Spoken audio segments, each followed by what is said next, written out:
Ele é ativista social, artista plástico e escritor, conhecido por suas obras Observar e Absorver e Crônicas de Pontos de Vista. Na live de hoje, eu vou bater um papo com Eduardo Marinho. Sejam muito bem-vindos ao canal Leitura e Imagem e eu me chamo Rafael Solon. Boa tarde, Eduardo. Como é que você está? Boa tarde, Rafael. Tá tudo certo por aqui, no alto Quando da foi a última montanha. vez, quando foi a última vez que você esteve aqui em Pernambuco?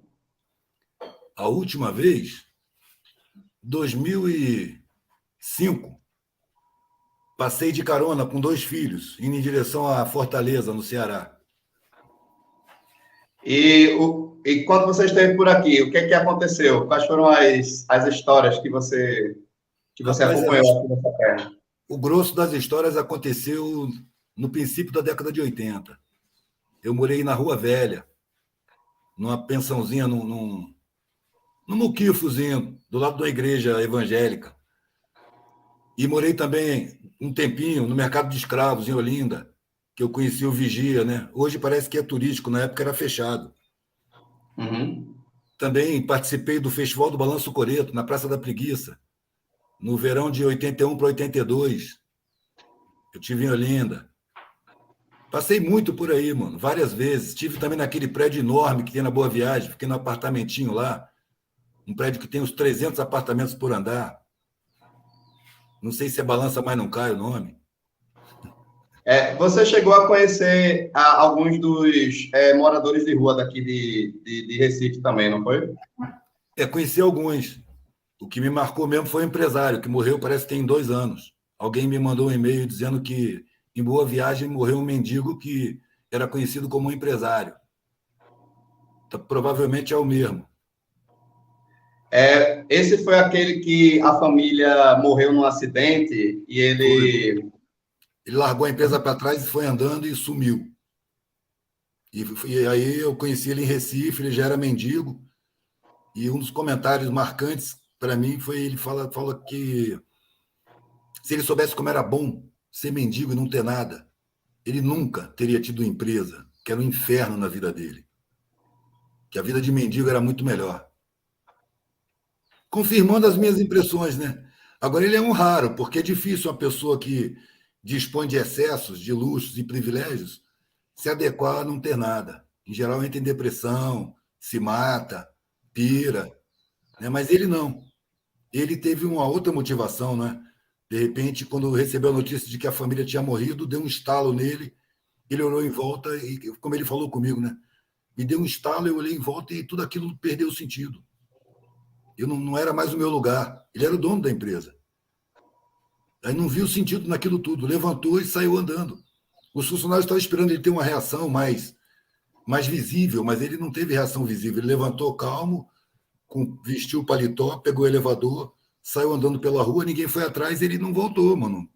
Apontou o nariz e foi. Pegou a estrada.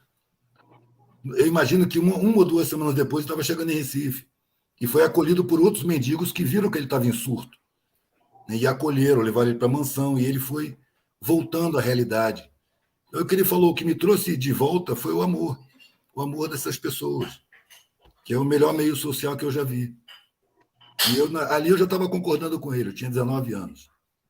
Eram as melhores pessoas que eu tinha conhecido, assim, humanamente falando. E aí eu virei o olhar para a sociedade já com raiva, porque eu reconhecia naquelas pessoas os direitos constitucionais que eu tive satisfeitos porque meu pai podia pagar. Escolaridade, assistência médica, dentária, moradia, cidadania, que o Estado sonega para uma grande parte da população. É direito constitucional e o Estado não cumpre. Por isso que eu digo, a partir daquela época eu comecei a dizer, o Estado é uma organização criminosa, dominada por poderes econômicos e atuante contra a sua população, em favor desse punhado nos poderes econômicos. Eduardo, certa vez você falou que você não tem nenhuma religião, certo? Mas que você tem espiritualidade. Você diria que essa espiritualidade, ela é uma parte essencial do seu trabalho como artista de rua? Claro, total, mano. Total. Agora, eu não dou conotação religiosa à espiritualidade, entendeu? São outras dimensões. Eu não permito que minha razão se meta nessa área. Eu sinto que existem outras dimensões. Eu sinto que a gente não começa quando nasce e não termina quando morre. Mas as religiões explicam demais, mano. Eu não acho que a humanidade tem capacidade aqui dessa poeira cósmica que é o nosso planeta, em volta de uma estrelinha de quinta grandeza, não estrela anã, o nosso Sol, em meio a bilhões de sóis com sistemas planetários muito mais complexos. Tem sóis com 1000 vezes maiores do que o nosso, com milhares de planetas, centenas de planetas, dezenas de planetas. Esses sistemas se contam aos bilhões. Então, a gente aqui de um sisteminha ridiculamente pequeno, com 8 planetas, 9 se contar Plutão, né? A gente vai definir o supremo ser do universo? Quem somos nós? Eu acho que isso é pretensão, é arrogância. Vamos dizer assim, falta de humildade. A gente não reconhece a nossa própria ignorância, a nossa própria incapacidade de compreensão dentro do contexto universal. Né? Porque, como disse o Gandhi, as coisas são colocadas em muitas dimensões. A nossa dimensão universal é a física. Existem outras dimensões vibracionais. Então, não se trata de um universo, e sim de um pluriverso, de muitas existências no mesmo espaço. Imagina isso levado a nível universal, velho. Está muito além da capacidade humana de compreensão. Acho que a gente ainda tem que evoluir muito para entender essas coisas. Então, eu abro mão desse entendimento. E tenho que me cuidar para não ser arrogante, porque as explicações religiosas me parecem pretensiosas, vazias e ridículas. E eu não posso falar isso com uma pessoa religiosa, porque vai ofender a pessoa. Mas me parece ridículo eu ficar explicando o inexplicável, concebendo o inconcebível e impondo sob ameaça de punição eterna. Espera aí, mano, isso é o jardim da infância da espiritualidade, onde você aprende que se você fizer o mal vai ser castigado e se você fizer o bem você vai ser premiado. Aí você começa a fazer o bem por interesse e deixa de fazer o mal por medo. Acho que isso não é desenvolvimento espiritual verdadeiro. É um desenvolvimento sem profundidade, comportamental. É controle de grupo, controle coletivo. Sabe? E gera conflito, mano. Só gera conflito. Meu Deus é melhor do que o seu Deus. Sabe como? Isso é ridículo, mano. Isso é infantil. Espiritualmente infantil. Então, eu me abraço com a minha ignorância para não cair no ridículo de estar concebendo o inconcebível, entendeu? Esticando a minha capacidade para onde ela não alcança. Eu estou evoluindo, como tudo à minha volta, até os minerais estão em evolução química, sem parar. Eu estou evoluindo e, com o tempo, eu vou aumentando a minha capacidade de compreensão. Então, passando aí, sei lá, alguns séculos, talvez eu possa entender um pouco além da nossa realidade planetária. Por enquanto, não. Por enquanto, a minha espiritualidade está aqui encarnada na matéria e ela se manifesta na minha conduta, nos meus valores, nas minhas escolhas, nos meus objetivos de vida, nos meus desejos, entendeu? Muito longe do massacre publicitário. Muito do que você falou me lembra muito certas práticas da filosofia oriental, como o próprio budismo e até mesmo o próprio hinduísmo do Mahatma Gandhi. Você já entrou em contato com algum tipo de filosofia voltado mais para essa parte holística, oriental, como budismo, hinduísmo e afins? Não profundamente, mano. Eu começo a ler, mas me desinteressa. É muita alegoria, entendeu? Muita alegoria, muitos deuses, 6 braços, um elefante que traz prosperidade. Eu fico olhando, eu tenho que respeitar, né? Mas não me atrai. Não me atrai. Eu estou me desenvolvendo na minha prática cotidiana. A minha espiritualidade, ela leva em conta a matéria onde eu estou colocado. Eu estou evoluindo na matéria. Sacou? Eu acho que a espiritualidade, você não exerce ela no templo, você exerce no seu dia a dia, na forma de se relacionar com as pessoas, no tamanho do seu apego às coisas, nas suas reações diante de um insulto, de uma perda, né, de uma contraposição, de uma discordância. Né? É aí que você manifesta a sua espiritualidade. Porque no templo, mano, todo mundo é santo, todo mundo é contrito, todo mundo ama o Senhor. E eu já parto do princípio, velho, que eu não admito um gênero na divindade. Uma vez eu estava numa casa feminista fazendo uma fala e no final as meninas me perguntaram se achava que um dia o machismo ia acabar. Eu não tinha pensado no assunto, mas a resposta me vem espontânea, sabe? Enquanto Deus for pai, não. Enquanto Deus for pai, o masculino vai estar valendo mais do que o feminino e a gente vai continuar nesse desequilíbrio social que a gente tem. Porque desenvolver o feminino e valorizar o feminino Não significa simplesmente respeitar a mulher. Significa desenvolver a sensibilidade, a cooperatividade, a solidariedade, o sentimento nas relações. Sabe, o abraçar quem precisa, o amparar quem está caído, o atender quem está doente. Isso tudo são procedimentos femininos. A gente precisa desenvolver esse sentimento. Eu percebi isso na minha vida quando eu fiquei sozinho com 3 crianças. Quando eu me separei da mãe, eles escolheram ficar comigo. O menor tinha 4 anos, a mais velha tinha 10. Com o passar do tempo, eu sentia que eles tinham uma carência materna. Porque eu recebia pessoas em casa e quando vinha uma mina meio maternal, eles colavam nela, iam para a cachoeira com ela, e ficavam ali. Eu sentia isso é a carência do feminino, a carência materna. E aí comecei a perceber em mim o masculino como nocivo para a minha relação com os meus filhos. Por exemplo, a reação masculina. Eu estou trabalhando aqui com artesanato. Trabalhando com artesanato, velho, sustentar uma família, você não tem tempo para nada, você tem que trabalhar o tempo todo. É produzindo em casa o tempo todo, terminou de produzir, vai para a rua para vender. Vende, compra material, volta para casa e produz o tempo todo. Então, por exemplo, tem uma briga entre 2 crianças que estão brincando ali no quintal. A reação masculina qual é? Eu quero continuar trabalhando. A briga está me atrapalhando. Você vai para lá e você vai para lá. Você estanca a briga, separa os 2. Qual é a reação feminina? Eu largo o que eu estou fazendo. Largo o que eu estou fazendo. Não importa atrasar o serviço. Aí eu vou lá com as crianças e falo, o que está acontecendo? Não, porque ele levou mais isso do que eu. Não, vamos arrumar assim. Aí você compõe com as crianças, daqui a pouco você levanta e eles continuam brincando. Essa atitude é feminina. Embora eu seja homem, eu posso exercer o feminino. E isso me trouxe muita paz de espírito, que eu comecei a aplicar na minha relação com as pessoas. Aí eu parei de ser reativo, parei de ser ofendível, o insulto já não me abala, saca? Melhorou minha qualidade de vida. Não era qualquer coisa que tirava a minha calma. Eu comecei a perceber que a minha calma ela é minha. Eu não posso permitir que qualquer um chegue e tire. Sabe? Com um insulto, com um desprezo, com uma atitude qualquer. Porque a atitude que humilha, velho, ela vem de uma pessoa pobre de espírito, uma pessoa primitiva, uma pessoa insensível. Então, não é uma pessoa que eu precise considerar, que eu precise levar em conta. Então, esse insulto perde a força. Eu entendo muito bem porque é que ela insulta.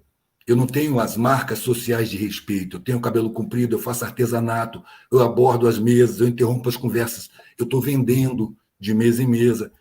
Então, o olhar com desprezo é natural nas pessoas preconceituosas. Eu sou um inferior social.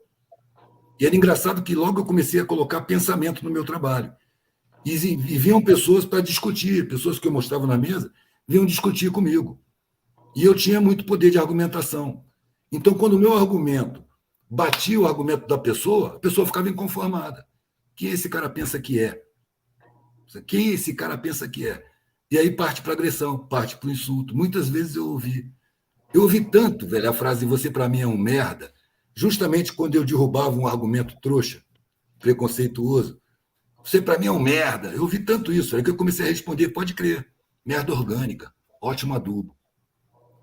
E essa resposta confundia a pessoa e eu saía rápido de perto, porque eu sei que demora um pouquinho para entender e quando entende, vem a revolta. Aí eu já não estou mais no alcance. Já estou em outra mesa conversando com outra pessoa.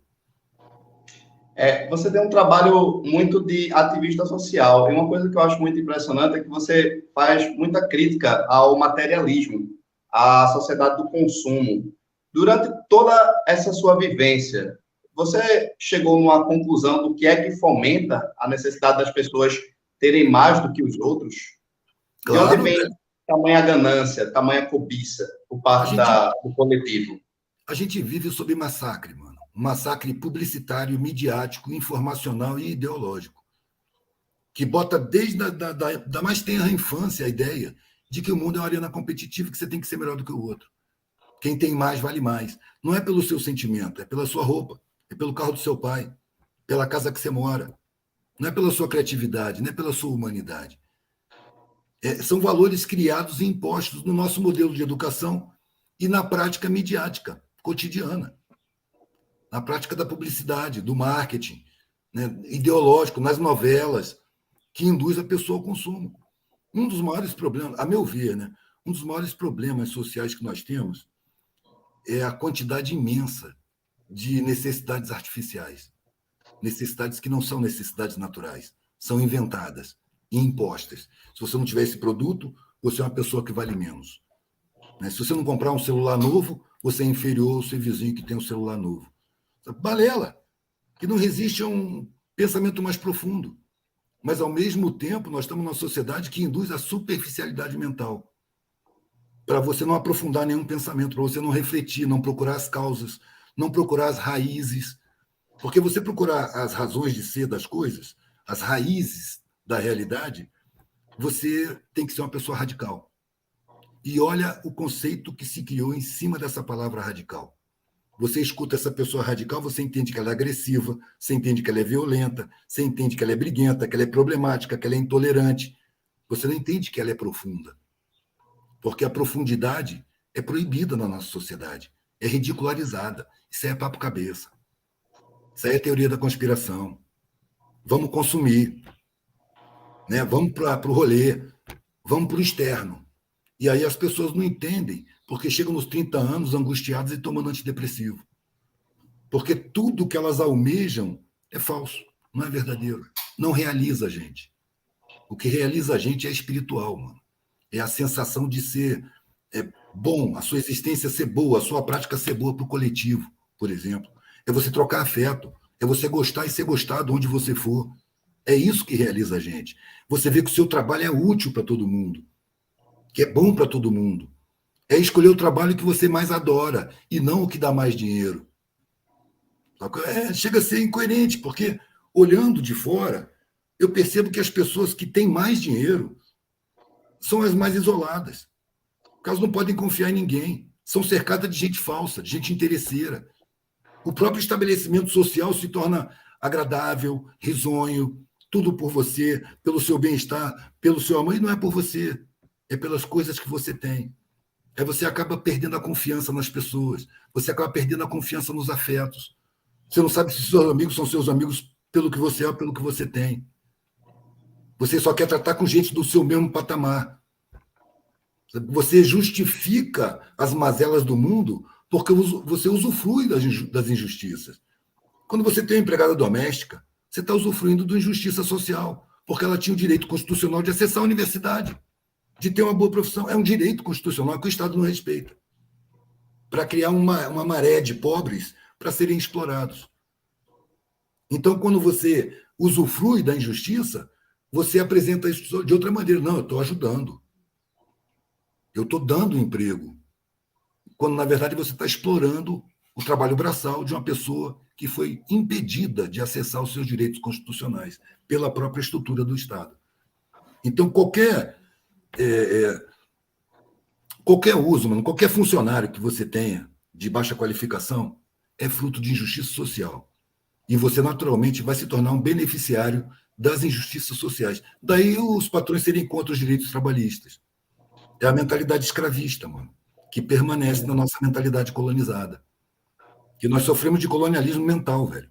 Inclusive as esquerdas. Pode ver que todos os ícones das esquerdas são europeus, mano. A Europa é o continente que tiranizou o mundo inteiro, que entrou na base do canhão, que traçou fronteira na África, dividiu povos, exterminou povos com o nome de guerra justa. Os Goitacá, lá de Campos, eles foram exterminados porque eles nunca se submeteram aos portugueses, aos europeus.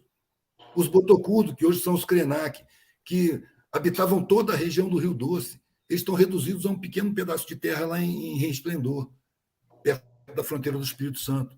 Eles sofreram também a guerra justa, uma guerra de extermínio. Por isso que hoje mesmo eu fiz uma postagem dizendo assim, é uma ignorância essa história de a nossa bandeira nunca vai ser vermelha. A nossa bandeira é vermelha. Vermelha é do sangue dos povos originários. É vermelha do sangue dos escravizados que foram trazidos da África.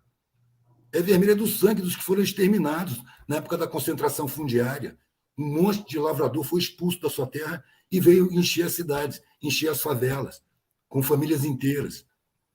Então, a nossa bandeira é vermelha, vermelha de sangue, desde que tinha uma coroa no meio. Entrou pela República na mesma onda. A nossa bandeira é vergonhosamente vermelha, do sangue dos povos massacrados.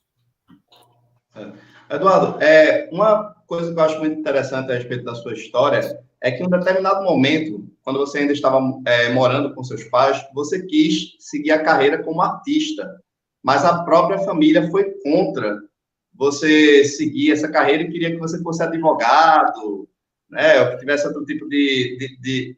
Você diria que se você tivesse tido o apoio da sua família para seguir a sua carreira artística, teria acontecido caminhos diferentes, decisões diferentes na sua Acho que jornada pessoal? é provável, mano. É provável. Essa hipótese não existe, mano, porque a arte, para minha família, não é profissão, é hobby. Agora, meu pai e minha mãe já morreram, né? Mas para eles, a arte é uma coisa para você fazer nas horas vagas. Tanto que eu não falei em carreira artística. Na hora que meu pai me chamou, falou: Ó, falta uma semana para encerrar as inscrições de vestibular. Até agora eu não sei para que você vai se inscrever. Qual o curso que você escolheu? Eu falei: pô, estou pensando, isso bem tímido, estou pensando em fazer belas artes. A reação dele me desestimulou por completo. O quê? Você está maluco? Você não pode fazer isso. A minha avó me ligava, meu padrinho me ligava: tá doido, arte não é profissão. Aí eu fui na universidade e peguei todos os currículos de todos os cursos e fui por eliminação. Tem matemática? Não quero. Tem biologia? Não quero. Tem química? Não quero. Tem física? Não quero. Fui eliminando. No final eu tinha 2 cursos, velho, Belas Artes e Direito. Eu falei: direito tá bom para vocês? Ah, direito tá bom. Aí eu fui, mano. 10 meses depois eu pedi demissão. Me dá meu boné que eu vou embora. 10 meses depois eu fui ver um julgamento como é que era. E fui preso. Eu não aguentei, porque todo mundo sabia o que estava acontecendo. Era um vaqueiro assumindo o crime do patrão dele, de um fazendeiro, que matou um lavrador de uma terra que ele cobiçava, e o lavrador era um preto, que não vendia a terra para ele de jeito nenhum, porque na cabeça do lavrador não existia a hipótese de vender a terra. A família dele estava ali, a terra era parte da família dele. E esse fazendeiro revoltado, no encontro, matou o cara com um monte de testemunhas. Velho. E no julgamento era voz comum o que tinha acontecido. E eu assistindo aquele cara assumindo um crime que não era dele.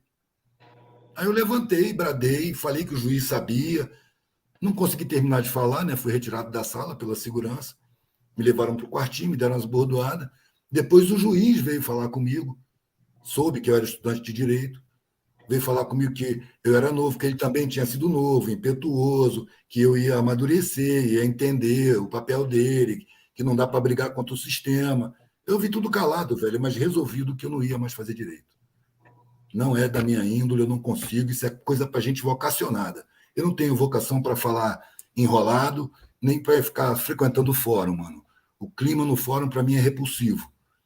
Sabe? O clima convencional, para mim, é repulsivo, onde as pessoas se medem pelo cargo, se medem pela roupa, pelo salário, o caráter está em segundo plano, a sensibilidade está em segundo plano. Não é para mim. Eu não sabia o que eu queria, mano. Mas eu fui descobrindo, tentando me enquadrar, tudo que eu não queria. Tanto que uma das coisas que eu falei, velho, é que eu não sabia para onde é que eu ia, eu não sabia do que eu ia viver, não sabia o que ia acontecer, mas eu sabia o que eu não ia fazer. Eu sabia para onde eu não iria. Porque não é possível. A vida tem que ter um sentido melhor, maior, do que encher o rabo de grana. Não é possível que seja encher o rabo de grana. Se o objetivo da vida fosse ganhar dinheiro, quem ficasse rico não morreria, mas morre. E geralmente divide a família que briga pelo patrimônio. Então tem que ter algum sentido aí. Eu vou sair atrás de um sentido para a vida. Ou eu vou encontrar, ou eu vou morrer procurando. Porque esse sentido que a sociedade me impõe não me convence, não me serve, me angustia só de pensar, quanto mais de viver. Eu não vou viver isso aí. E quando meus pais falaram que isso era falta de respeito com eles, eu falei: ao contrário.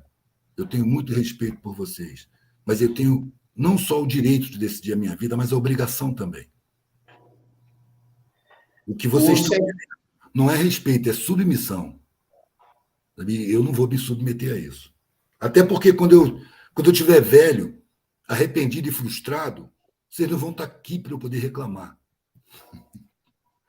Você encontrou o sentido que você tanto procurava? Como foi essa sua busca por um sentido depois que você saiu de casa? Velho, quando eu ganhei o mundo, eu não digo que eu saí da minha casa porque não era minha casa. Meus pais deixavam bem claro que ali era a casa deles. Quem mandava ali era eles. Eu não podia nem trancar a porta do meu quarto. Então eu não me sinto saindo de casa, eu não saí de casa. Eu ganhei o mundo. E quando eu ganhei o mundo, a realidade ficou tão interessante que o sentimento de não ter sentido desapareceu. Eu não tive um sentimento assim, achei o sentido para a minha vida, não. Mas era tanta coisa acontecendo, tanta história para ouvir, tanta vivência por fazer, tanta exposição 24 horas por dia ao mundo, que aquela sensação de vazio desapareceu. Tudo começou a ficar muito interessante. Eu comecei a aprender ávido com as pessoas que antes eu achava que tinham que aprender comigo. No condicionamento universitário, eu dizia, eu vou para o meio dos ignorantes e eles vão aprender comigo. Né? Quando eu cheguei no meio dos ignorantes, eu percebi que ali o mais ignorante era eu, porque eu ignorava como sobreviver sem respaldo, sem facilidade e sendo um pária, sendo mal visto pela polícia, mal visto pelas pessoas que moravam, que tinham a vida convencional, pelas classes mais altas, visto com suspeita, com descrédito. Sabe? Então, eu tinha que aprender a viver, tinha que aprender a arrumar minha comida, como dormir com mais segurança sem ter que acordar com butinada de polícia, sabe? Como não ser perseguido, como reconhecer uma situação e sair fora antes que ela pegue fogo, como tratar com os policiais que já chegam te chamando de lixo, se já não chegam te espancando, como tratar com esses caras, como acalmar esses caras. E eu sabia do treinamento deles, porque eu fui militar e passei por um treinamento semelhante. É um treinamento que te cria ódio, que te cria muita agressividade, te cria a impressão de que quanto mais violento você for, maior o seu valor. Então, eu sei disso. Então, eu procurei aprender uma forma de desarmar as agressões. E isso, para mim, foi um estudo. Assim como foi um estudo ter que pedir comida. Quando eu tinha fome, não tinha nada. Não tinha dinheiro, meu trabalho não vendia. Sabe? Também foi escola para mim. Aquilo tudo para mim passou a ser escola. 2 anos de mendicância, mano, foi minha graduação. Depois eu casei. E aí foi minha pós-graduação. Você diria que muito dessa essência que você tem, você já carrega desde antes do seu nascimento? Porque você falou muito que você acredita que a vida é um processo contínuo, tanto na vida quanto na morte. Você diria que tem algumas características que já são inerentes, que já vieram com você desde o seu nascimento? Eu acho que sim, velho, porque eu era uma criança estranha. Por exemplo, me chamava atenção sempre a mendicância, a pobreza, a miséria. Eu perguntava para meus pais, até que eles se irritavam comigo. Por que tem gente assim? Por que não é todo mundo que nem a gente? Por que tem gente pedindo dinheiro na rua? Por que as pessoas estão esfarrapadas? Por que essas pessoas fedem? Por que tem gente na favela com vala negra? Por que tem tanta pobreza? E as respostas nunca satisfazem, mano, porque não existe resposta para isso dentro do pensamento convencional. Existe resposta para isso, né? O privilégio cria miséria. É um punhado que domina a porra toda e que precisa da miséria para que essa miséria, entre outras coisas, pressione os trabalhadores a aceitar qualquer condição de trabalho sem direitos com medo da miséria. Então, é preciso ter a miséria como elemento de chantagem. Entendeu?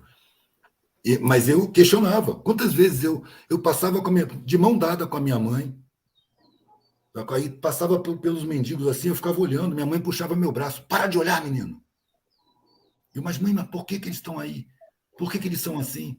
Por que existe gente assim? Isso sempre foi assim, isso sempre vai ser assim. Você tem que pensar em você, ou seja, seja egoísta. Né? Se você está preocupado com os miseráveis, então trata de ficar rico para depois dar esmola. Ou seja, seja egoísta para depois ser generoso. Me lembra muito um plástico que eu vi num vidro de um carro. Generosidade traz prosperidade. É uma outra maneira de dizer assim, seja generoso por interesse. É engraçado, porque você não quis jogar o jogo. Porque muitas pessoas querem jogar o jogo, né? Essa ideia de patrimônio, essa ideia de que o sentido da vida se resume a acumular muitos bens materiais. Você conseguiu ver o jogo, mas você se recusou a jogar o jogo. Porque parece que você percebeu que o jogo não é real, ele não existe. Não. Claro, eu percebi que era mentira. Só não sabia qual era a verdade. Mano. Tem esse problema, mano. Quando você fala que é tudo mentira, as pessoas cobram de você qual é a verdade.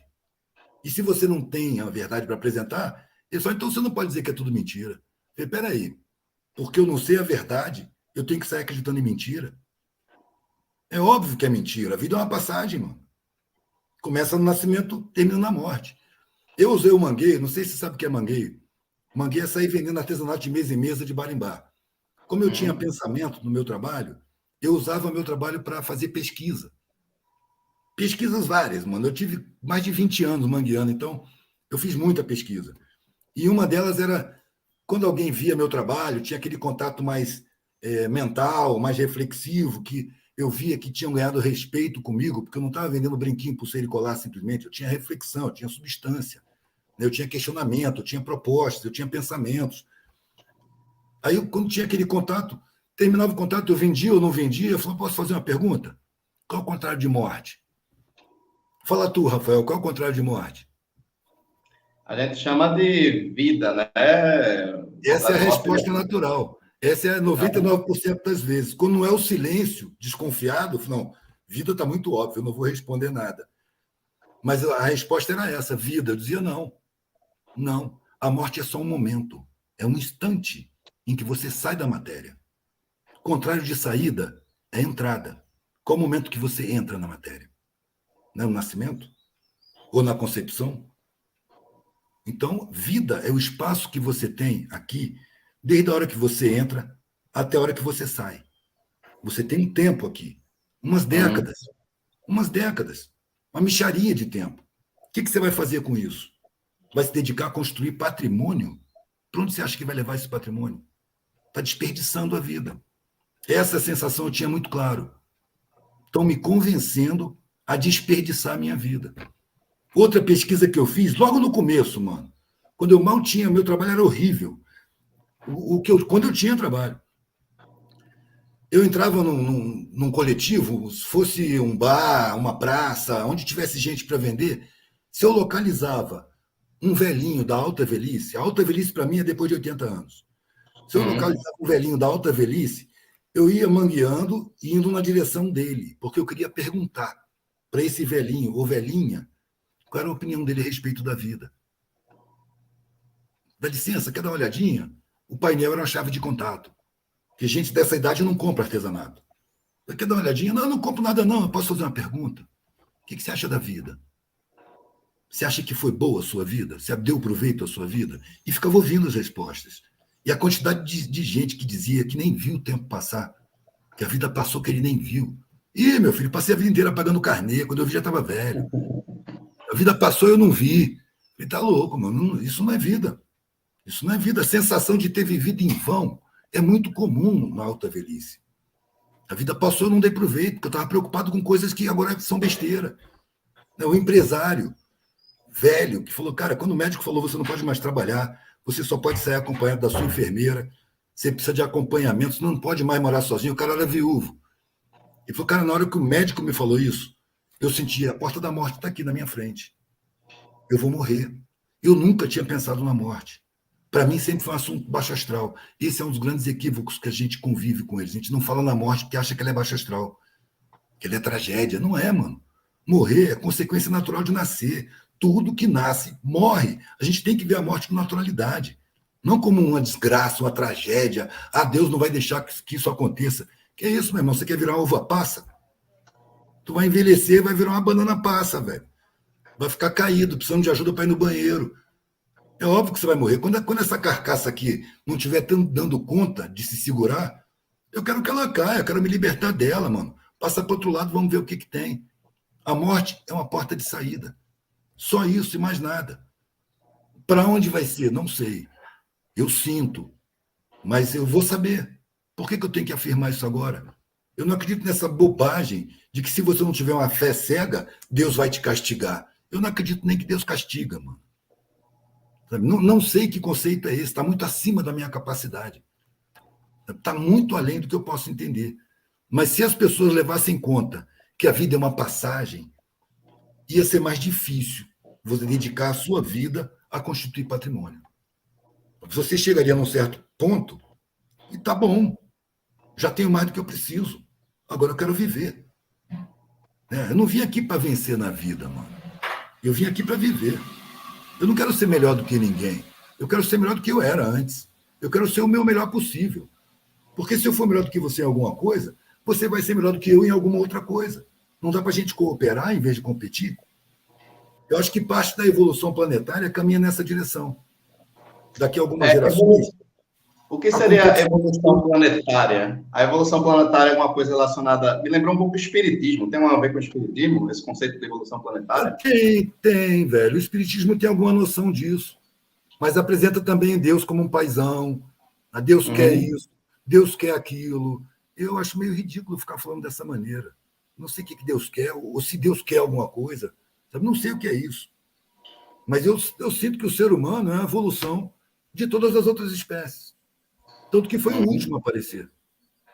E que você olha para um cachorro e você percebe que a capacidade de sentimento e de raciocínio do cachorro é muito maior do que a de uma galinha, por exemplo. Então há uma escalada evolutiva. E eu acho que isso é no universo inteiro.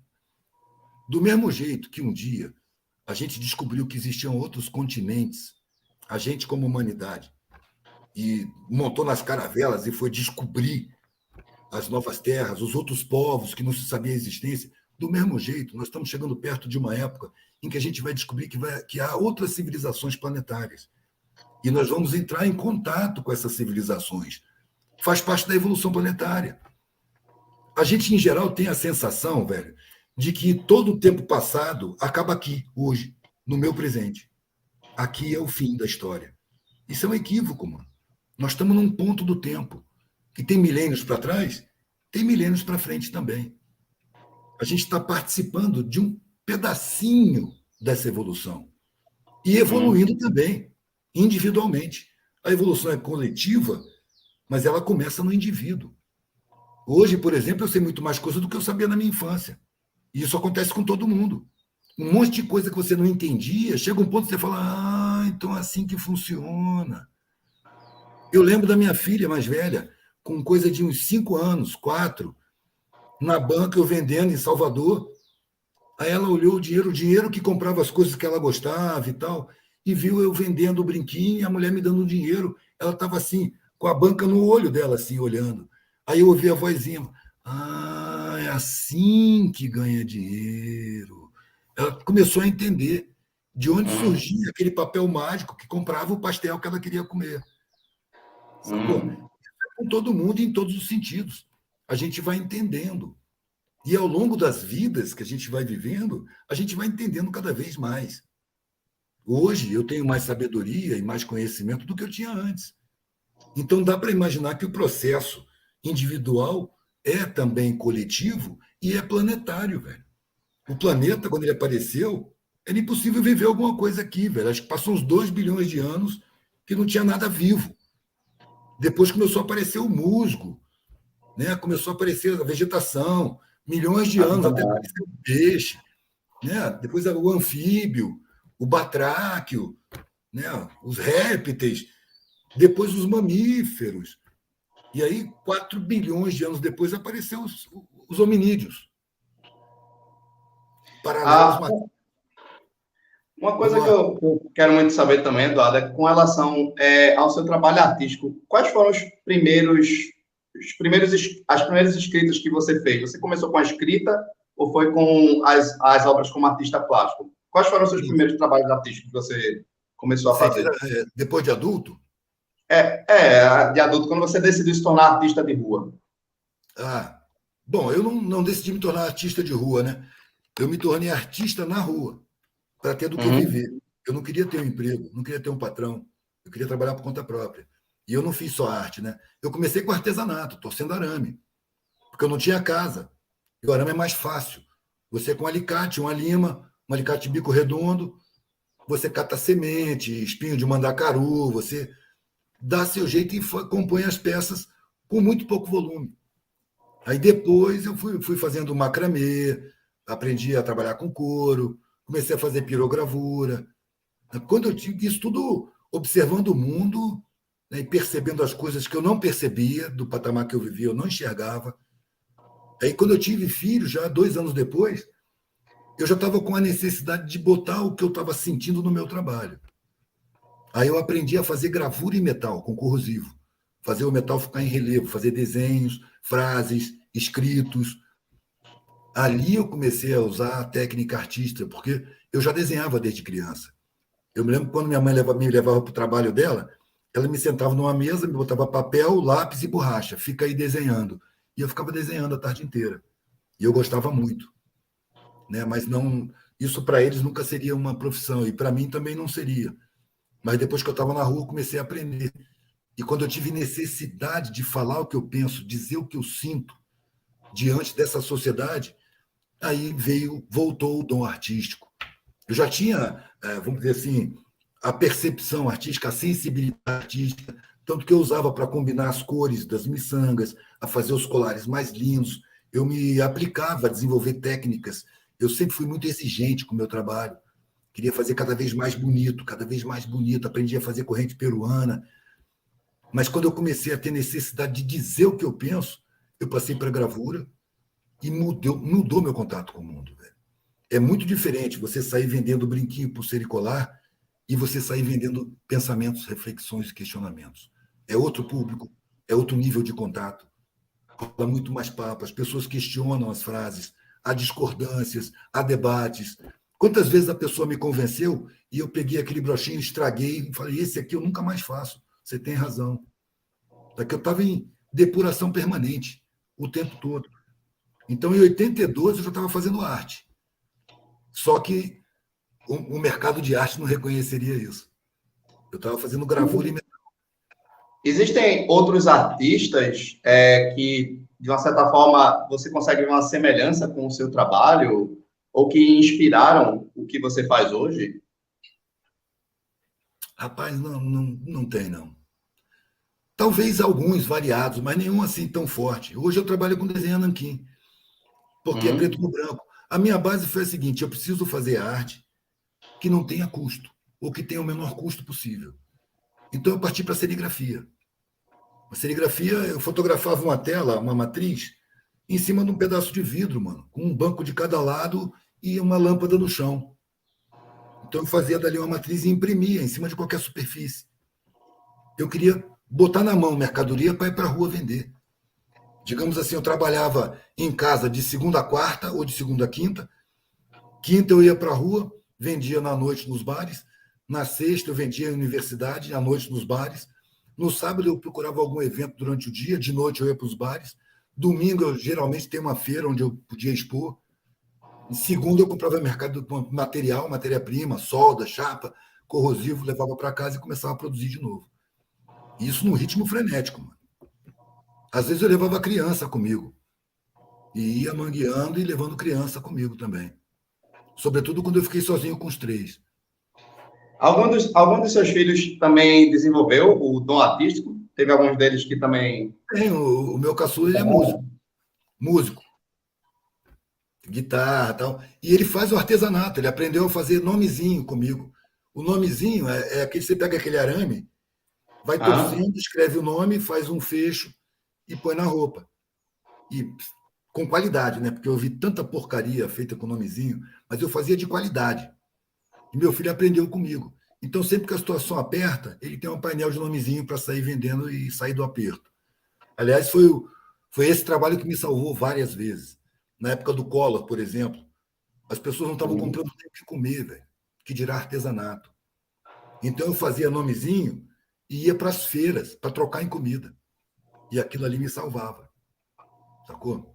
As pessoas não estavam podendo comprar artesanato, mas para trocar naquela mercadoria que está madura, que vai estragar se ninguém comprar, já está chegando na hora de fechar a feira. Ali eu fazia a minha feira, mano, na xepa, trocando artesanato. Até na loja de produtos naturais que eu comprava lá em Belo Horizonte, por exemplo, eu fazia um colar lindo, ia no balcão, parecia que eu estava traficando, velho. Eu ia na balconista, que era uma funcionária, chegava com colar, olhava para ver se ninguém estava vendo, mostrava para ela, olha esse colar aqui. Nossa, que lindo, cara, mas eu não vou poder comprar, não. Não, tá valendo aí, ó. 3 quilos de arroz integral, 2 quilos de aveia, um feijão azul e um óleo de gergelim, paga esse colar. É mesmo? Então faz o seguinte, espera no beco do lado do mercado, dá um tempinho ali que eu vou levar. Ou seja, eu estava estimulando a criminalidade. Existem alguns dos seus trabalhos, tanto como escritor como artista plástico, que você diria que é o que você mais se empenhou? que você mais gostou de ter feito? Tem algum específico que você é o seu favorito dos trabalhos que você já fez? Cara, o que eu mais gostei de fazer eram os brochinhos em chapa de metal, com corrosivo. Mas era um trabalho muito insalubre, mano, muito venenoso. Eu tinha que trabalhar com corrosão, eu tinha que ter percolete de ferro, trabalhava com solda. Solda solta muitos gases. Trabalhava com esmeril, passava o latão. Eu não usava equipamento de proteção. Eu comecei a usar uma máscara porque estava tendo muita conjuntivite. Passando metal no esmeril, aquele pó entrava no meu olho, dava conjuntivite. Eu comecei a proteger o olho, mas respirava aquilo. E aí não tive nenhum problema, mas foram 20 anos, mano, respirando pó de latão, pó de alpaca, pó de cobre.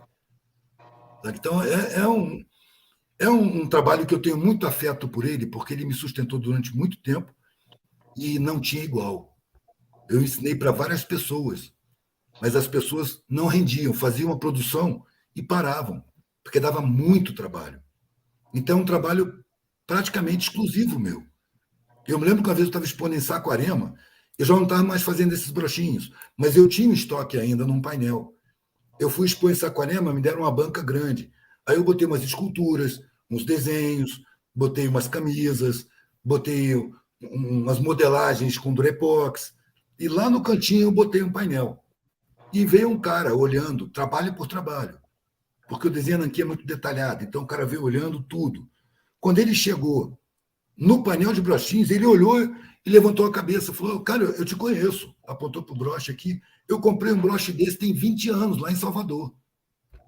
Eu falei: pode crer, 20 anos eu estava mesmo em Salvador. Eu falei: pô, a gente levou um papo tão maneiro, velho. Eu lembro que você foi embora, nunca mais eu te encontrei. Depois daquele papo, eu fiquei refletindo, tomei um monte de decisões, minha vida melhorou pra caramba, velho. Eu queria até te agradecer, mas eu nunca mais te encontrei. Aí eu senti, assim, que eu tinha utilidade pública. Pô, um papo que eu... Porque a coisa que eu mais faço é papear, mano. Na época, então, cara, que eu estava na rua direto, era conversando o tempo todo, no ônibus. O meu trabalho era conversar, era mostrar um material reflexivo. Então, se a pessoa era fútil, era superficial, ela me dispensava. Mas se a pessoa tinha uma profundidade qualquer, ela olhava para aqueles bracinhos escritos e franzia aqui. Quando a pessoa franzia aqui, eu parava, mano. A pessoa concentrou no meu trabalho. Podia crer, mano, ali rolava um papo. Se ia rolar venda ou não, variava, mas um papo interessante certamente rolaria. Então eu estava sempre disponível para o papo. Eu acho que esses papos foram muito usados, porque não foi só um que me falou que esse cara falou, não. Teve outros que eu encontrei também que falaram: cara, a gente conversou de uma maneira que depois eu enxerguei um monte de coisa, tomei um monte de decisão, queria te agradecer. Não precisa, mano. Se você usou o meu trabalho, usou a minha conversa e se beneficiou com isso, eu é que te agradeço, mano, porque isso dá sentido à minha vida. Então, o sentido para a minha vida ele foi aparecendo sem eu perceber. Porque o sentido era esse: causar reflexão, questionar os valores vigentes, sensibilizar, ajudar no processo de tomada de consciência, porque é nesse processo que a gente está. Embora a gente esteja inconsciente dele, a gente está em processo de conscientização permanente. Há os que recusam, que fica o pé, não quer ir, mas vai de arrasto, mano. Nada segura a marcha da história. Quem quer conservar, vai de arrasto. Quando chegar o momento, se recusa, se nega, pira, destrói, mas vai. Com muito mais sofrimento do que é necessário. Enquanto que se você tem disposição de se modificar, você não precisa sofrer tanto assim. Você aceita a modificação. Você enxerga que é um processo de evolução, de lapidação. Todos nós somos pedras brutas em processo de lapidação. Eu não vou saber dizer em que estágio de lapidação está cada um, mas com certeza é um processo contínuo e não tem final marcado. Tanto que o que você está falando mostra que existe uma forte resistência por parte da população de enxergar o óbvio, como você fala, né?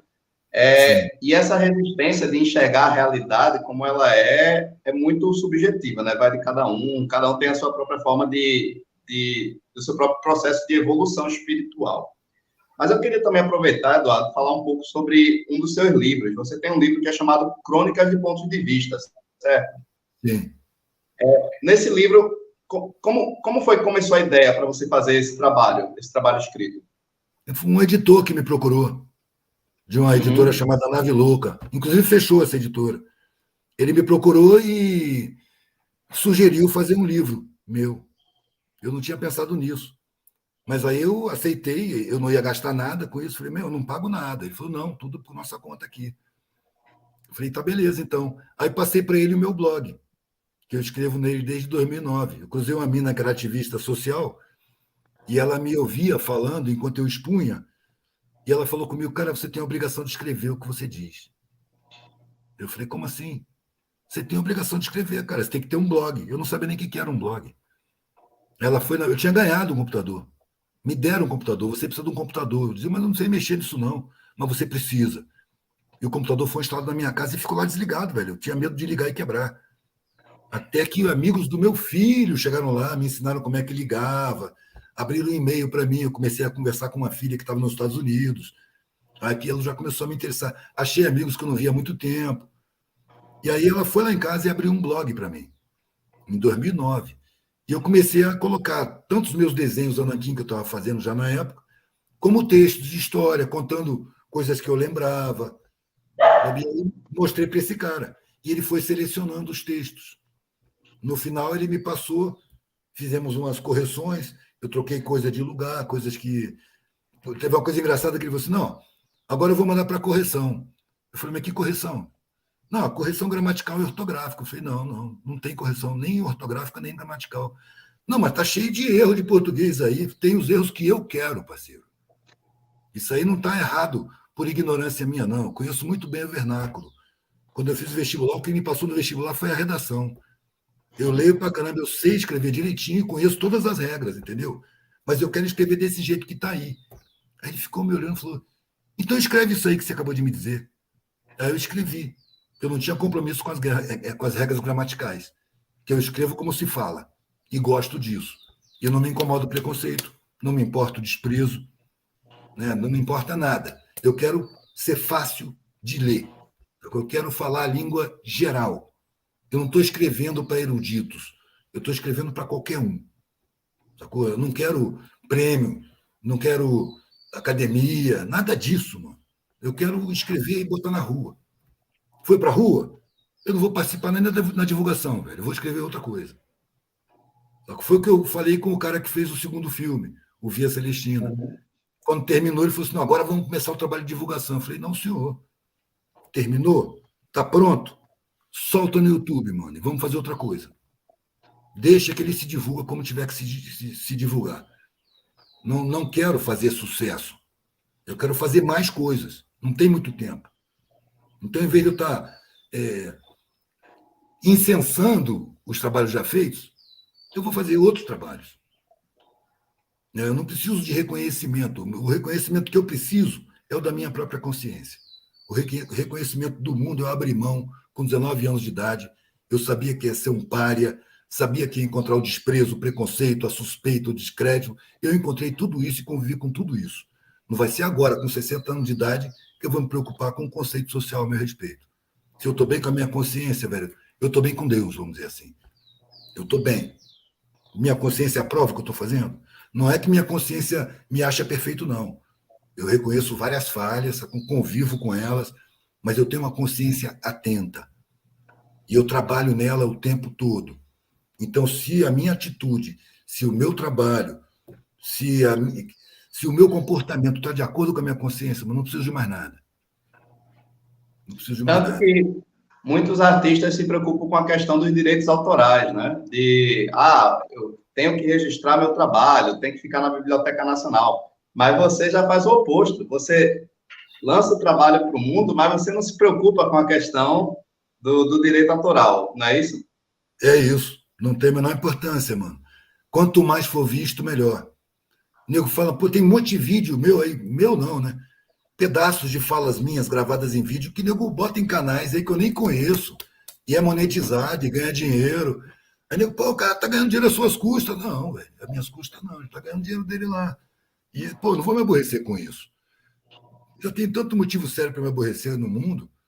Por que eu vou me aborrecer com isso? É mais gente que está vendo, mais gente que está ouvindo, mais gente que está recebendo a ideia. Sabe? Se ele está vendo. Eu não faria isso, mas eu não sou juiz de ninguém, cara. Eu não vou dizer que o cara está errado. eu vou dizer que eu não faria isso. Se eu fizesse isso, eu estaria errado.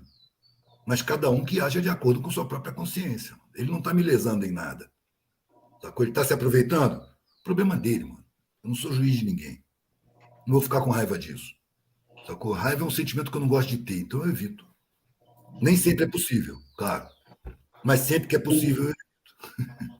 Tanto que é por isso que você nunca se preocupou realmente em acumular bens materiais, porque você sente que é a sua consciência e que é o óbvio, é a única coisa que a gente vai levar dessa vida, né? Então, você está literalmente acumulando o verdadeiro tesouro, o tesouro que a gente emana daqui de dentro, não o que a gente... Exato.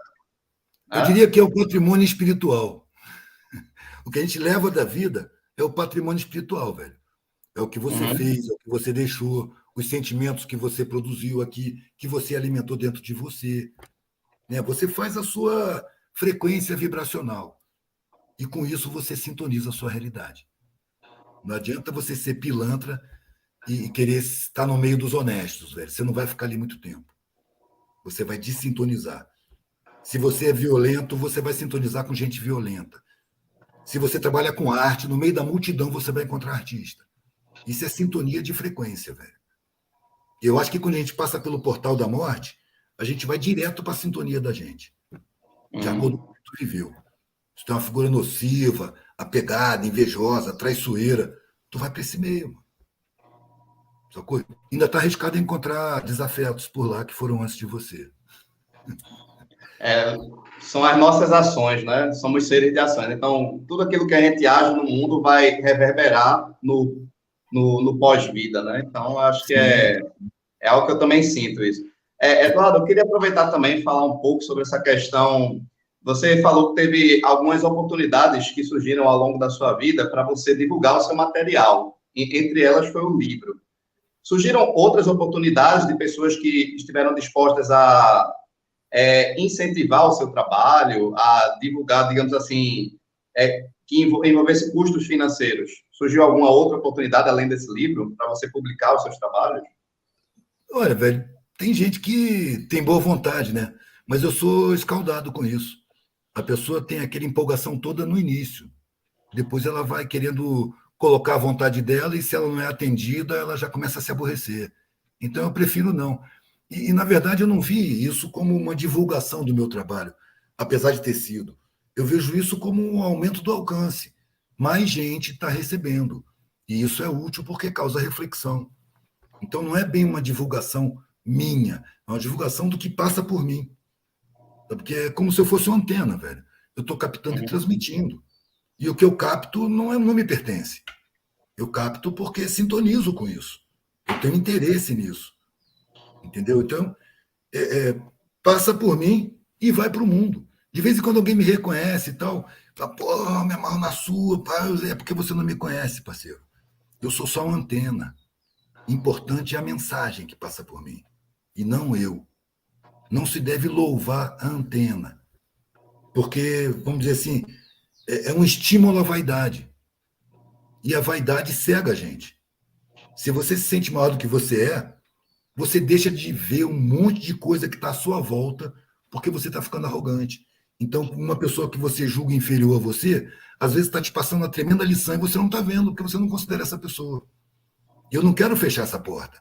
Eu não quero me envaidecer, sacou? Eu não quero ser louvado. Me basta o proveito que o meu trabalho tem. Isso já me louva mais do que o suficiente. Sabe? E quanto melhor eu puder fazer, melhor para mim e para o mundo. Sem louvação. Também não sou de paparicar famoso, entendeu? Nunca fui. E quando eu pude conviver com famosos, eu não gostei da convivência. Porque são egos inflados, parecem crianças mimadas, exigem tudo como é, do jeito que eles querem. Qualquer coisa que sai fora do padrão se aborrecem profundamente, se sentem superiores, desprezam seus fãs. Aí a pessoa piorar como pessoa, para isso que Uhum. serve a fama, velho. Sacou? E eu tive essa experiência, essa convivência, pouco antes de ficar conhecido, pouco antes de bombar na internet, que eu nem sabia que isso ia acontecer, nunca tive isso como objetivo. Sabe? Então, de repente, eu vi pessoas chegando em mim com o mesmo olhar que eu via, pessoas chegando nos famosos. Eu falava, cara, Uhum. é isso aí. que alimenta o ego da gente. Isso aí que infla o ego da gente. E se você acreditar, é tanta gente dizendo que você é foda, que você é o máximo, que você é superior, que você é evoluído, que você acaba acreditando, velho.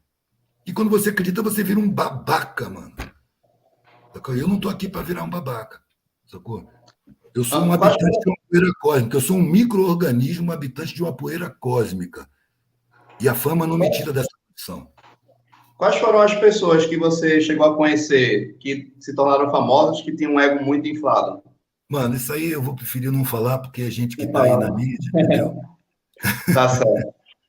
Então, melhor não comentar esse tipo de assunto. Mas vamos lá. Não, tudo bem. Eu entendo Ainda mais com perfeitamente. esses egos, ainda mais com esses egos inflados, né, velho? O nego fica revoltadíssimo. Não é que nem eu, que sou capaz de ouvir. Você, para mim, é um merda. E não sentir nada. Tá, direito seu, velho. A sua opinião é direito seu. Eu não me sinto assim, mas tá tudo certo. Sabendo que você me acha um merda, eu vou sair de perto de você. Nem falo mais com você. A partir de agora, eu não falo mais contigo. Não precisa nem me agradecer. Valeu. Até mais. Tá? Não me aborrece. Agora, meu ego não é inflado. O dessa galera é muito inflado. É muito inflado. E eu não gosto de despertar sentimentos ruins, se eu puder evitar. Uhum. Eu sei como é. Mas, pessoal, uma outra coisa que eu queria muito saber a respeito da sua vivência, assim, como artista de rua, é sobre você sente que existe aí uma possibilidade da humanidade ela assumir uma postura muito mais diversificada com relação ao ser humano e menos pautada nos interesses econômicos? Você sente que nós estamos também caminhando para nos tornarmos uma sociedade que queremos muito mais o crescimento pessoal, a paixão por aquilo que você realmente gosta de fazer e não resumir tudo apenas em acúmulo de bens, de dinheiro? Você sente que ainda há essa possibilidade Não, para eu a acho nação? que sempre houve essa possibilidade e eu acho que esse é o nosso destino. Desde que a gente começou a pensar, sacou? Desde milênios atrás, o nosso destino é a harmonia social. Existem grupos de interesse agora que colocam barreiras nesse caminho, que tentam impedir. Mas sempre houve quem tentasse impedir a evolução das coisas e a evolução das coisas aconteceu. Né? Se houvesse possibilidade das elites contemporâneas impedirem a evolução, a gente estava num regime de colonialismo até hoje. Porque as elites da época não queriam acabar com o colonialismo. E deram um jeito de manter o colonialismo de alguma forma. O colonialismo não foi totalmente superado. Ele foi superado institucionalmente. Com o passar das gerações, ele vai sendo superado gradativamente da mente das pessoas. Porque o colonialismo está embutido em vários espaços sociais, sobretudo na produção de conhecimento na academia. Ali, o foco é a Europa, é a subalternização mental dos países colonizados aos colonizadores. Por que a filosofia começa na Grécia? Se quando a Grécia estava, se os gregos estavam batendo pedra para acender fogueira e morando dentro de fogueira, a China já tinha filosofia, já tinha uma civilização, já tinha história escrita. E os sumérios da África, muito anteriores, que não se leva em conta. Por quê que começa na Grécia? É uma estratégia de colonização mental. Quem são as referências da filosofia que nós exercemos? São gregos, mano. São europeus. A nossa esquerda. Aliás, a própria nomenclatura, esquerda e direita, é colonizada, velho, porque era um parlamento de um país colonizador. Que à direita ficavam os nobres, os que têm sangue azul, e à esquerda ficavam os ricos, que não tinham sangue azul, que diziam representar o povo. Então, eu vou me basear nisso, eu sou de esquerda. Não, eu sou humanista. Eu sou pela harmonia social. Eu não sou de esquerda porque eu me recuso a me classificar assim. Eu acho que é uma classificação subalternizada. Não é o costume que vai me fazer falar o que todo mundo fala. Dependendo do público com quem você está falando, eu tenho que usar o termo, senão não vou ser entendido. E tem locais que, se você afirmar que esquerda e direita são expressões subalternizadas, colonizadas, você vai encontrar uma reação violenta. E os acadêmicos, eles têm o argumento para me desqualificar, porque eu não tenho qualificação acadêmica. Quem é você para falar dessa maneira? Sacou? O primeiro argumento de quem perdeu o argumento é o insulto. Quando o cara não tem mais o que dizer, ele parte para o insulto. E se eu estou diante dessa rapaziada revolucionária, eles têm um curso acadêmico, eu não. E isso é usado para desqualificar o que eu estou falando. Então ali eu prefiro nem falar nada. Mas eu continuo pensando da minha maneira. Nós não estamos entre esquerda e direita. Nós estamos entre humanismo e empresarismo. Na cabeça dos empresários, os bancos. Toda a sociedade funciona em função dos interesses econômicos de um punhado de podre de rico. E esse punhado armou estratégias, elementos, organizações, think tanks, que eles falam, para criar a mentalidade da gente. É tão desinteressante para esses caras que o conhecimento chegue na maioria das pessoas que eles implantaram na academia um sentimento de superioridade, você vê, curso superior, que afasta as pessoas. Você olha o pobre como um coitado. Não, ele não é um coitado, mano. Ele é um roubado. Ele é vítima de crime social. Ele tem direito ao conhecimento acadêmico. Então, esse conhecimento não te dá superioridade, te dá uma dívida. Porque você teve seu direito respeitado enquanto o outro teve o direito dele roubado. É sua obrigação moral e humana passar o conhecimento para ele, de graça, na língua dele. Não na língua. Inclusive, eu acho que a linguagem acadêmica é feita para impedir o processo de pulverização do conhecimento para todo mundo. O Einstein dizia uma coisa assim: qualquer coisa pode ser dita em linguagem simples. Se você pensa que entendeu uma matéria na universidade, vai lá, explica para o porteiro, explica para sua avó. Se eles entenderem, você entendeu a matéria. Se eles não conseguirem entender, vai estudar mais, porque você não está conseguindo entender. Porque qualquer conhecimento pode ser passado em linguagem simples e compreensível, é a língua geral.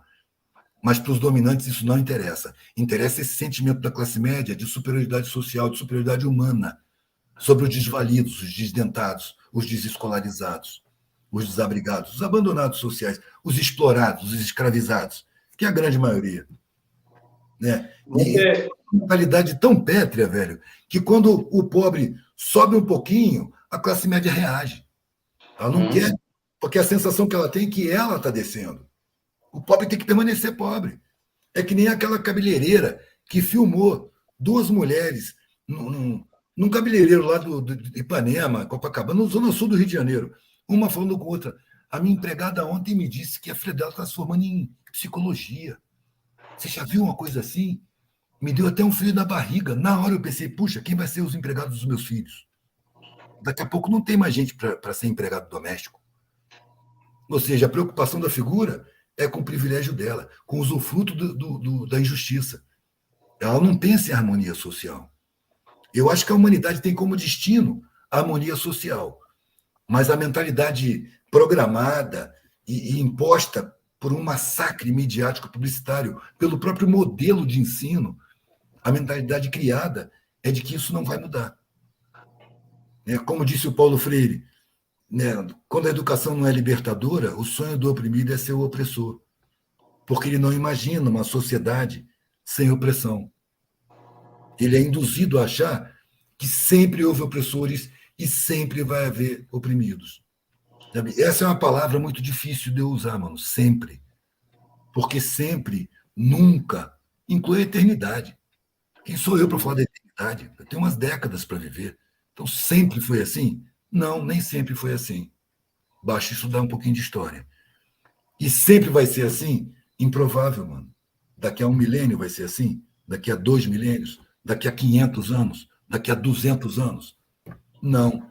Isso é uma programação que restringe a mentalidade das pessoas só o tempo de vida que ela tem. Quando eu morrer, o mundo acaba. É como se as pessoas vivessem assim. A morte é um baixo astral. Não gosto desse assunto. Esse assunto é ruim. Para mim é uma curiosidade muito grande. Sou doido para saber como é que é do outro lado, velho.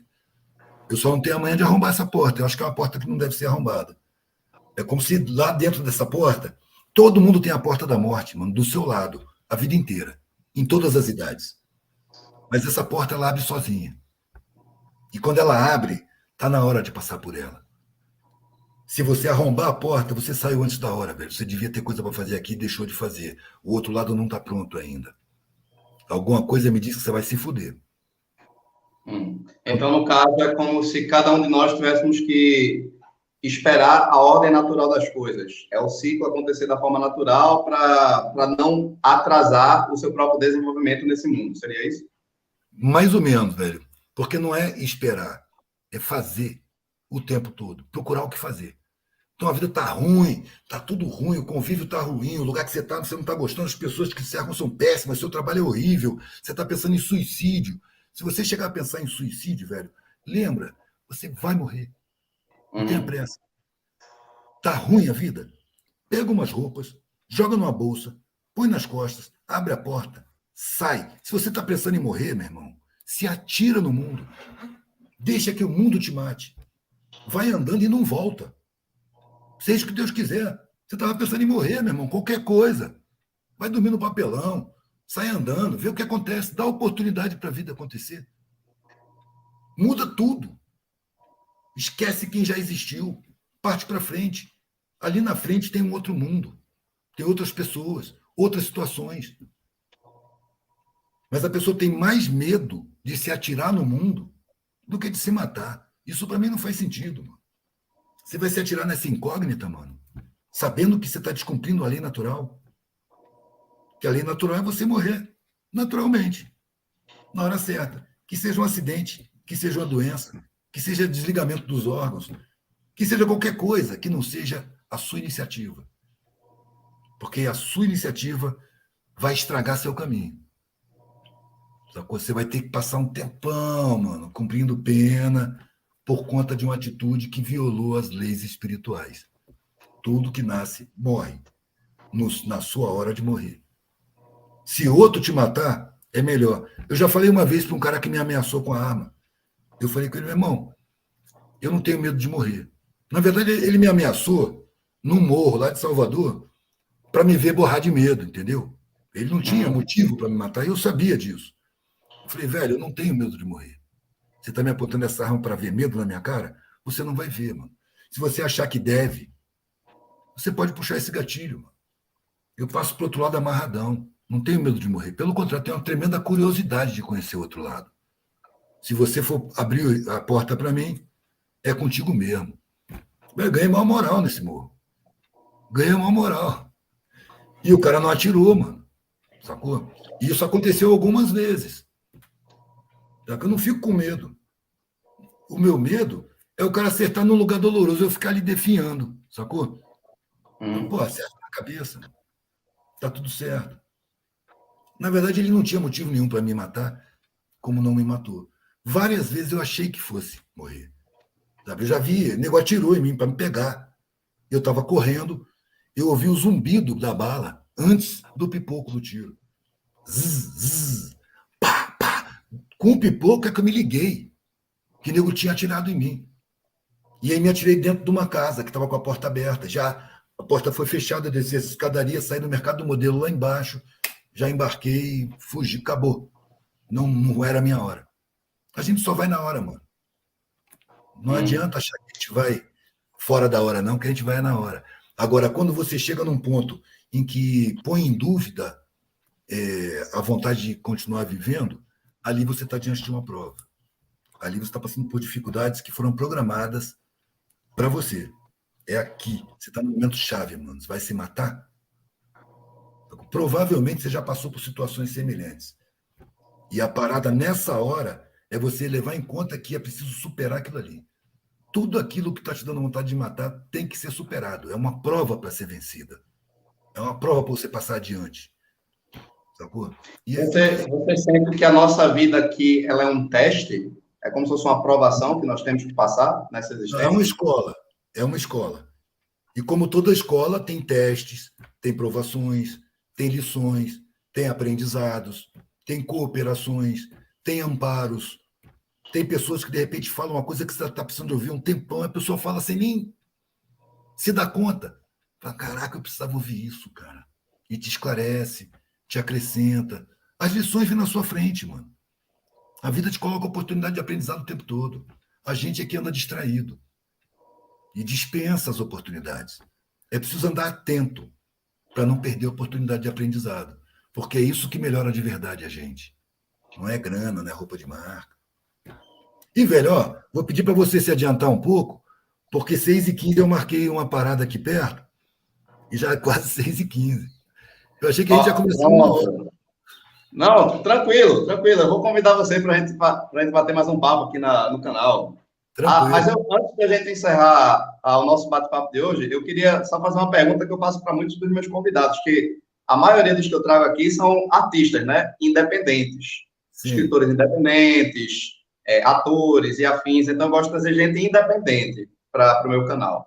Aí eu queria aproveitar, e eu faço a pergunta para todos eles, tem alguma pergunta aqui que a gente fez durante esse bate-papo que você queria muito que eu tivesse feito para você, mas eu terminei não fazendo?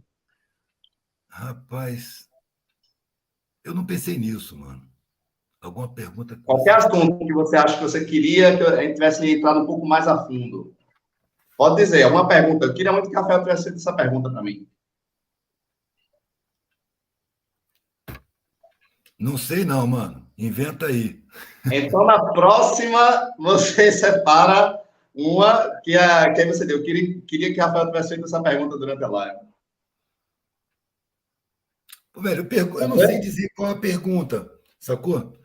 Mas eu posso te dizer qual a resposta que eu gostaria de dar. Qual a resposta? Que o verdadeiro objetivo de vida, mano, é conseguir satisfação em estar vivo. É chegar no fim da vida e comemorar. Massa a vida que eu vivi, mano. Me amarrei. Porque a maior parte dos velhinhos que eu encontrei, mano, não comemora a vida. Lamenta. Lamenta as ilusões. Né? Que nem, não sei se eu completei aquele milionário lá que falou que a porta da. Quando ele sentiu que a porta da morte estava na frente dele, ele olhou para a vida dele. Pela primeira vez, ele reconheceu a realidade da morte ali próxima dele. Ele com 90 anos de idade.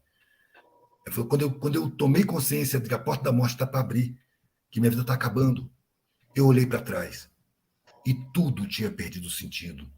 Todos os meus valores, todos os meus objetivos.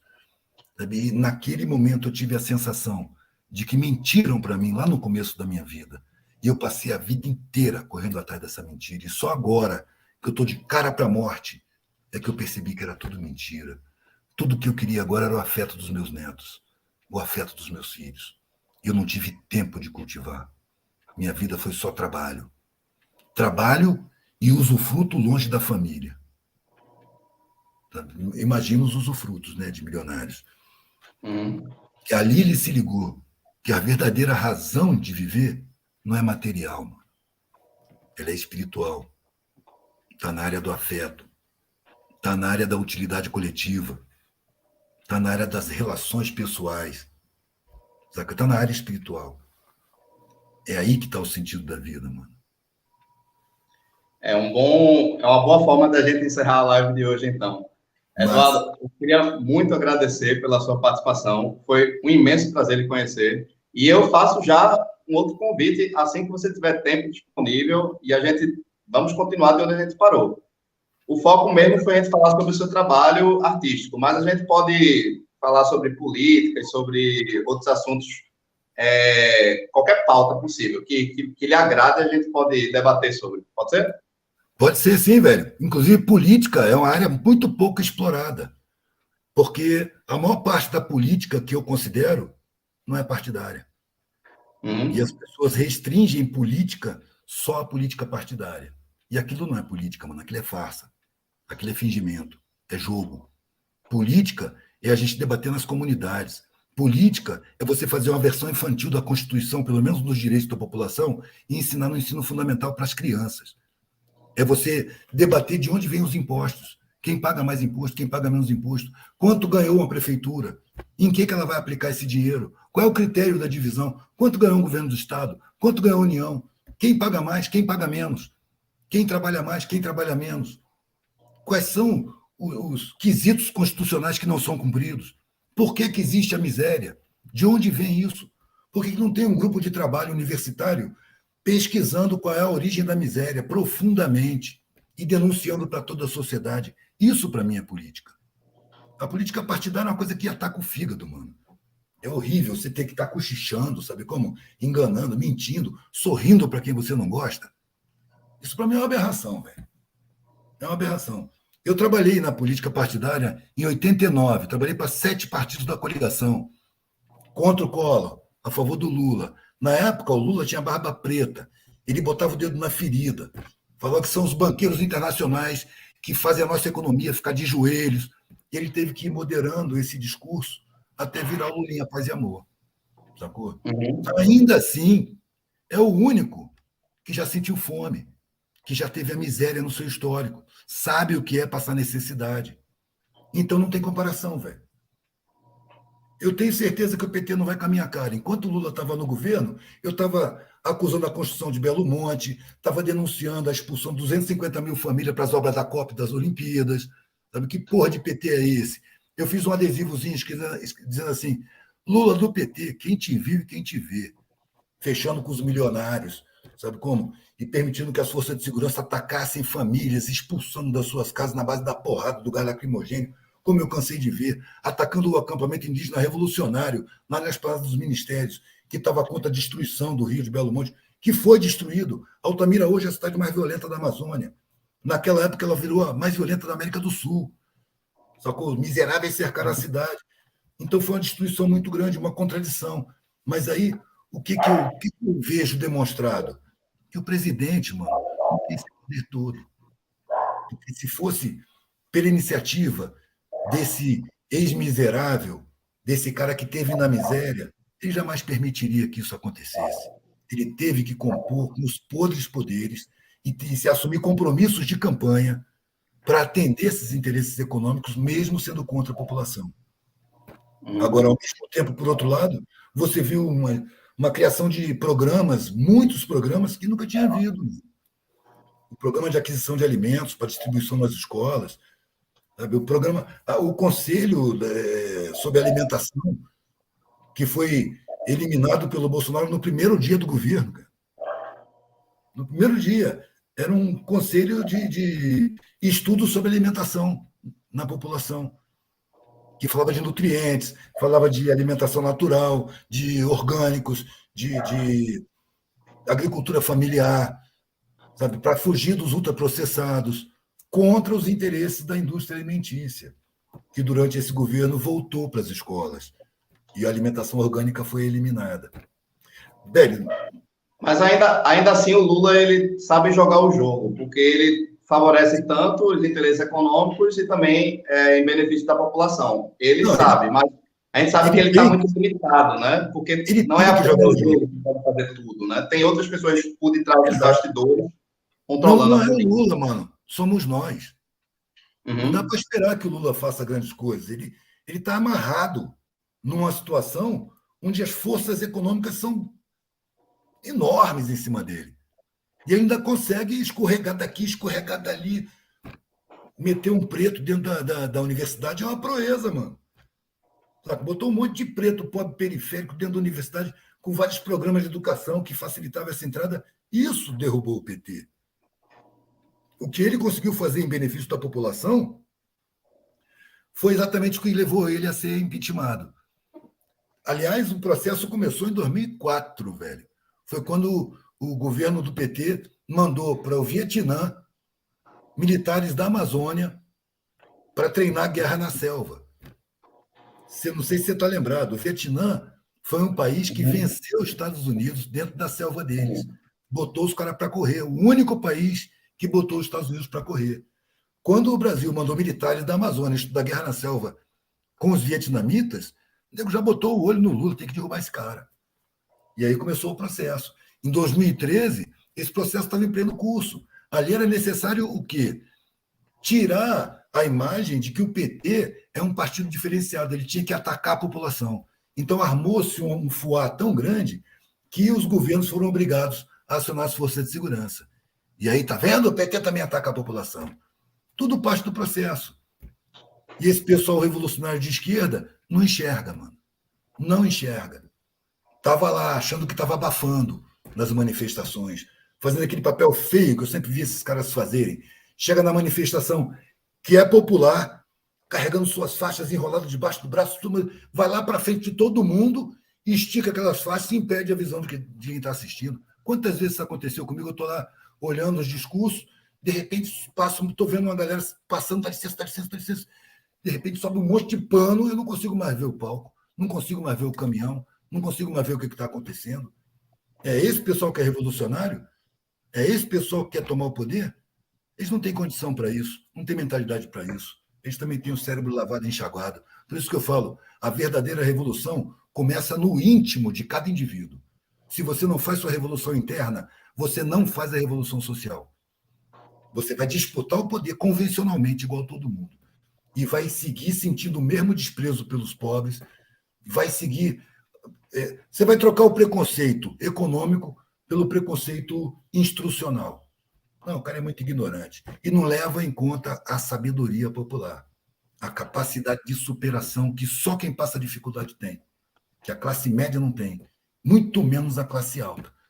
O rico, quando ele perde tudo que ele tem, não pode mais pagar nem empregado doméstico, ele se mata. Isso quando ele não mata a família, de medo de ficar pobre. Aí eu vejo quem é o rico, quem é o forte, quem é que é o fraco. E já perdi tudo no enchente, mano. Eu já tinha envolvido em várias tragédias. Perto de mim, eu nunca vi um pobre se matar por ter perdido tudo que tinha. Mano. Eu vi pobre se matar por motivo passional. O cara que se mata porque a mina foi embora, ou vice-versa. Mas por ter perdido todas as coisas, que nada, velho. O nego vai à luta, o nego tem capacidade de superação. E essa capacidade deve ser respeitada. E a academia tira a condição das pessoas respeitarem de verdade. Não é ser benevolente, não, velho, porque benevolência também é uma forma de arrogância. A arrogância não é só grosseira, preconceituosa, não. Não, eu vou ajudar os pobres. Porra, quem você acha que plantou e colheu a comida que está na tua barriga? Vai ajudar os pobres. Quem você acha que costurou a roupa que tu está usando? Quem você acha que pegou um tijolo e botou um em cima do outro para essa casa que você está morando? Tu acha que foi o engenheiro? Você não tem que ajudar os pobres, não. Você tem que servir os pobres. É diferente. Humildade. Exato. É o que você falou. No dia que os pobres não descerem mais o morro, acaba toda a movimentação econômica, né? Tudo para. Nesse dia, ainda vão mandar as forças de segurança para buscar os pobres para trabalhar. Aí vão descobrir que não tem força de segurança suficiente para trazer todo mundo. A gente marca outra. A gente marca outra. Arruma uma coletiva, mano. Você pode falar do seu blog e onde as pessoas podem encontrar seu blog, onde elas podem entrar em contato com você. Você pode deixar seu... Claro, é muito simples. Observar e absorver, tudo junto, observar e absorver.blogspot.com.